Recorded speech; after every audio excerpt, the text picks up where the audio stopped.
What's up, everybody? It's your boy Banky101 coming at you today with some Infinite Warfare news. We got a patch update today, and we got 2 new guns. Like, what?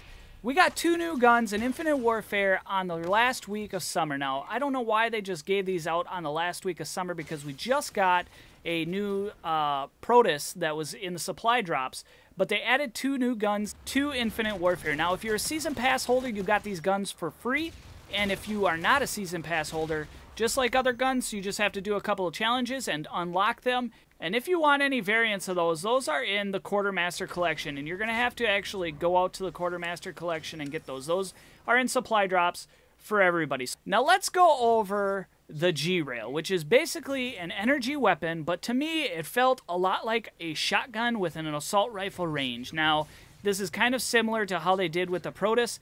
It gave you a shotgun, but then you could switch it over to a sniper rifle. This is an energy weapon, and it has a unique system to it. So the longer you aim down sight, it gives you a longer or better charge, which increases your bullet damage. Now, the gameplay that you're seeing in the background is in core gameplay. I've not tested it in hardcore yet, but I think this would do very well in hardcore. The only downfall to this gun is the fact that it is not an automatic. Every time you pull the trigger is when you shoot, right? So this is a very fun gun if you like to pull your trigger a lot. If you want something that's automatic, then it's not so fun. Now, the variants for this aren't that great, except the Epic variant has a thing called Overload, which basically when you get a fully charged, it causes death to produce local damage. So basically when you shoot a player, if there's any other players around them, it's going to give them a little bit of damage. And then the other one is Focus, which is idle sway while aiming down sight, so you aim a little bit better. So it's a decent gun. I'm not going to complain about it, especially for a free gun.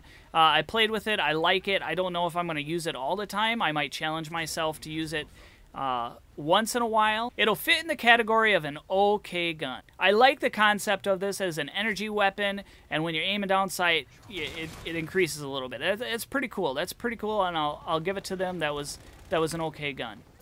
All right, so on to the next weapon.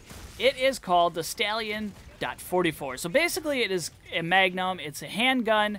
The gameplay you're seeing in the background is me getting smoked pretty much. This is not anything that you're going to play with as a primary, and even as a secondary, I don't think it'd be that fun of a gun to play with. It's hard to use, basically. Like, it's a pistol. I would choose the UDM well over the Stallion any day. Where I do think this is going to be fun is basically in zombies. So if you're playing with this in zombies, it's probably going to be a fun gun, especially if you have the Epic variant, which is called the Peacekeeper. It's got a built-in scope on it. It improves range and headshot damage, which is going to be great for zombies.